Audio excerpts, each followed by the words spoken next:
അസ്സലാമു അലൈക്കും വറഹ്മത്തുള്ളാഹി വബറകാതുഹു. അൽഹംദുലില്ലാഹി വസ്സലാത്തു വസ്സലാമു അലാ അഷ്റഫി റസൂലില്ലാഹി വഅലാ ആലിഹി വസഹ്ബിഹി അൽഫായിസീന ബിറിദല്ലാഹി അമ്മാ ബഅദ്. പ്രിയമുള്ളവരെ, 22/12/2023 താജുൻ നിഅം എന്ന ശീർഷകത്തിൽ UAE ഔഖാഫ് പ്രസിദ്ധം ചെയ്ത ജുമാ ഖുത്ബയുടെ മലയാള സാരാംശം ഇവിടെ പറയുകയാണ്. അള്ളാഹു നമുക്ക് നൽകിയ അനുഗ്രഹങ്ങളിൽ ഏറ്റവും ശ്രേഷ്ഠമേറിയ അനുഗ്രഹങ്ങളുടെ കിരീടം എന്ന് വിശേഷിപ്പിക്കാവുന്ന നമ്മുടെ ആരോഗ്യം, അതോടൊപ്പം തന്നെ നമുക്ക് അവൻ നൽകിയ സുരക്ഷിതത്വം, ഇതാണ് ഖുത്ബയുടെ പ്രമേയം. അള്ളാഹു ചെയ്ത അനുഗ്രഹങ്ങൾ നമുക്ക് എണ്ണി തിട്ടപ്പെടുത്താൻ കഴിയില്ലെന്ന് ഖുർആൻ തന്നെ പറയുന്നുണ്ട്. ഇൻ തഅദ്ദു നിഅമത്തല്ലാഹി ലാ തുഹ്സുഹ. അള്ളാഹുവിൻ്റെ അനുഗ്രഹങ്ങൾ നിങ്ങൾക്ക് എണ്ണിക്ലിപ്തപ്പെടുത്താൻ സാധിക്കുകയില്ല. മറ്റൊരായത്തിൽ അല്ലാഹു തആല പറഞ്ഞു, വഅസ്ബഗ അലൈക്കും നിഅമഹു ലാഹിറത്തൻ വബാത്തിന.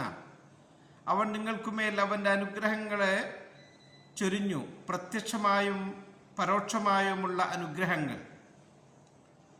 അള്ളാഹുവിൻ്റെ അനുഗ്രഹങ്ങൾ നമുക്കുമേൽ സദാ വർഷിച്ചു കൊണ്ടിരിക്കുകയാണ്. അതിന് അറ്റവും അവസാനവും ഇല്ല. അതിൽ പ്രധാനപ്പെട്ടതാണ് നമ്മുടെ ആരോഗ്യവും നമുക്ക് ലഭിച്ചുകൊണ്ടിരിക്കുന്ന സുരക്ഷിതത്വവും. അബ്ദുല്ലാഹി ഇബ്നു മസ്ഊദ് റളിയല്ലാഹു അൻഹു പറഞ്ഞു, അന്നഈമു ഹുവൽ അംനു വസ്സിഹ. അനുഗ്രഹം ലഭിച്ചവൻ എന്ന് പറഞ്ഞാൽ ആരോഗ്യമുള്ളവനാണ്, സുരക്ഷിതത്വം ഉള്ളവനുമാണ്. അത് എല്ലാ അനുഗ്രഹങ്ങളുടെയും കിരീടമാണ്. അതിനുവേണ്ടിയാണ് നബിയുല്ലാഹി ഇബ്രാഹിം അലൈഹിസ്സലാം റബ്ബിനോട് ദുആ ചെയ്തത്, റബ്ബിജ്അൽ ഹാദൽ ബലദ ആമിന. അല്ലാഹുവേ, ഈ മക്ക നാടിനെ നീ സുരക്ഷിതത്വം ഉള്ളതാക്കണമേ. ആരോഗ്യം, ആഫിയത്ത്, അതിനെപ്പറ്റി റസൂൽ സല്ലല്ലാഹു അലൈഹി വസല്ലം തങ്ങൾ പറയുന്നുണ്ട്, ഫഇന്നൻ നാസ ലം യുഅ്തൂ ബഅദൽ യഖീനി ഷൈഅൻ ഖൈറൻ മിനൽ ആഫിയ.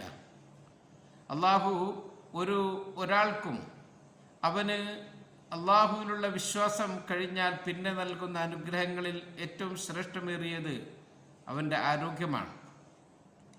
അത് ഒരാരോഗ്യവാൻ എന്ന് പറഞ്ഞാൽ അവൻ്റെ ആരോഗ്യം എന്നത് അവൻ്റെ ശിരസിൽ ചൂടിയ ഒരു കിരീടം പോലെയാണ്. അള്ളാഹു സുബ്ഹാനഹു വ തആലയെ നാം അതിനുവേണ്ടി അതിൽ പ്രത്യേകം നമുക്ക് നന്ദി പ്രകടിപ്പിക്കേണ്ടതുണ്ട്. റസൂൽ സല്ലല്ലാഹു അലൈഹി വസല്ലം തങ്ങൾ എല്ലാ ദിവസവും അള്ളാഹുവിനോട് പ്രാർത്ഥിച്ചിരുന്നു, അല്ലാഹുമ്മ ആഫിനി ഫി ബദനി. റബ്ബേ, എൻ്റെ ശരീരത്തിൽ നീ ആരോഗ്യം തരണമേ എന്ന്. ആരോഗ്യം ഉണ്ടാകുമ്പോഴാണ് നമ്മുടെ ജീവിതത്തിന് നമുക്ക് ഒരു അർത്ഥം തോന്നുക. അതോടൊപ്പം തന്നെ സുരക്ഷിതത്വവും ലഭിക്കുമ്പോൾ നമ്മുടെ ആ ജീവിതം സന്തോഷകരമാകും. റസൂൽ സല്ലല്ലാഹു അലൈഹി വസല്ലം തങ്ങൾ പറഞ്ഞു, മൻ അസ്ബഹ മിൻകും ആമിനൻ ഫീ സിർബി മുആഫൻ ഫീ ജസദി ഇൻദഹു ഖൂതു യൗമി ഫകഅന്നമാ ഹീസത് ലഹു ദുനിയ. ഒരാൾ നേരം പുലരുമ്പോൾ അവന് ഉറങ്ങുന്ന സ്ഥലത്ത് സുരക്ഷിതത്വം ഉള്ളവനാണ്, അവൻ്റെ ശരീരത്തിന് നല്ല ആരോഗ്യവുമുണ്ട്, അന്ന് കഴിക്കാനുള്ള അന്നവും അവൻ്റെ അടുക്കലുണ്ടെങ്കിൽ അവനാണ് ഈ ലോകം മുഴുവനും സമ്പാദിച്ചവൻ. നമുക്ക് സുരക്ഷിതത്വം ഉണ്ടാകുമ്പോൾ, ആരോഗ്യം ഉണ്ടാകുമ്പോൾ അള്ളാഹുവിന് സന്തോഷത്തോടുകൂടി ഇബാദത്തെടുക്കാൻ സാധിക്കും. നമുക്ക് പഠിക്കാനും മുന്നേറാനും കഴിയും. നമ്മുടെ കുടുംബത്തെയും മക്കളെയും നാം സംരക്ഷിക്കും. സമൂഹത്തിനു വേണ്ടി നന്മകൾ ചെയ്യും. രാജ്യത്തിനു വേണ്ടി സേവനം ചെയ്യും. അതൊക്കെ നമുക്ക് ആരോഗ്യവും സുരക്ഷിതത്വവും ഉണ്ടാകുമ്പോഴാണ്. അള്ളാഹുവെ, നീ ചെയ്തു എന്ന ആരോഗ്യം, അതിൻ്റെ മേൽ നിന്നെ പ്രത്യേകം നിനക്ക് നന്ദി പ്രകടിപ്പിക്കുകയാണ്. നാം അള്ളാഹുവിന് എപ്പോഴും ശുക്ർ ചെയ്യണം. അതിൻ്റെ പേരിൽ ശുക്ർ ചെയ്യുമ്പോഴാണ് നമ്മുടെ ആ അനുഗ്രഹം നിലനിൽക്കുക. ഖുർആൻ തന്നെ പറഞ്ഞല്ലോ, വഇദ് തഅദ്ദന റബ്ബുക്കും ലഇൻ ശകർതും ലഅസീദന്നകും. നിങ്ങളുടെ റബ്ബ് അറിയിച്ച സന്ദർഭം നിങ്ങൾ ഓർക്കുക, നിങ്ങൾ എനിക്ക് ശുക്ർ ചെയ്യുന്നു എങ്കിൽ ഞാൻ നിങ്ങൾക്ക് വർദ്ധിപ്പിച്ചുകൊണ്ടേ ഇരിക്കും. നമുക്ക് ലഭിച്ചുകൊണ്ടിരിക്കുന്ന ഈ സുരക്ഷിതത്വം ഉണ്ടല്ലോ, അത് എത്ര പ്രധാനപ്പെട്ടതാണ്. അതിന് നമ്മൾ അള്ളാഹുവിന് നന്ദി പ്രകടിപ്പിക്കേണ്ടേ? ഖുർആനിൽ അള്ളാഹു അറിയിക്കുന്നു, ഫല്യഅ്ബുദൂ റബ്ബ ഹാദൽ ബൈത്ത് അല്ലദീ അത്അമഹും മിൻ ജൂഇൻ വആമനഹും മിൻ ഖൗഫ്. അവർ ഈ വീടിൻ്റെ പരിശുദ്ധമായ കഅബ ശരീഫിൻ്റെ റബ്ബിന് ഇബാദത്തെടുക്കട്ടെ. അവൻ അവർക്ക് വിശപ്പുള്ളപ്പോൾ ഭക്ഷണം നൽകി, അവർക്ക് ഭയപ്പാടുള്ളപ്പോൾ നിർഭയത്വം നൽകി.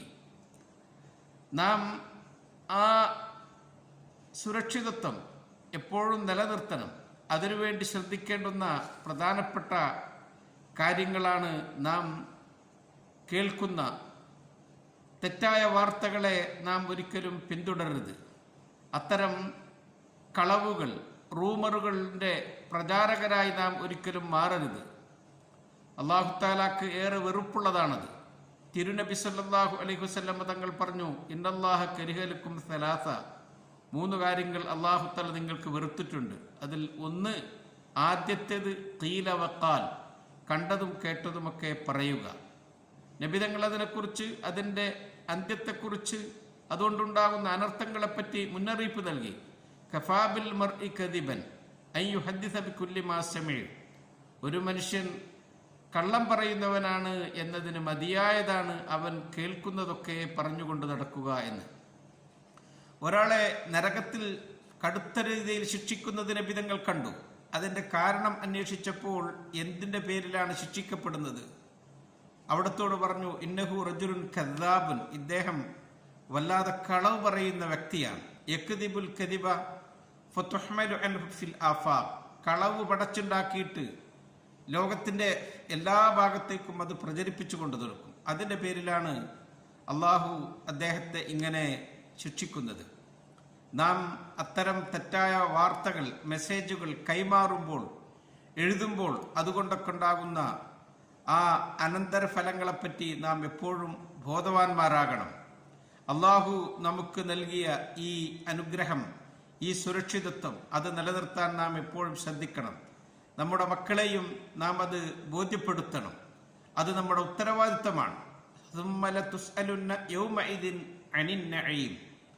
പിന്നീട് നിങ്ങളോട് ഈ അനുഗ്രഹത്തെ പറ്റിയിട്ടും റബ്ബ് ചോദിക്കും. അള്ളാഹുവെ, നിനക്ക് നന്ദി പ്രകടിപ്പിക്കുന്നവരിൽ, നിന്റെ അനുഗ്രഹങ്ങൾ സൂക്ഷിക്കുന്നവരിൽ ഞങ്ങളെ നീ ചേർക്കണമേ എന്ന് ദുആ ചെയ്ത് നിർത്തുന്നു.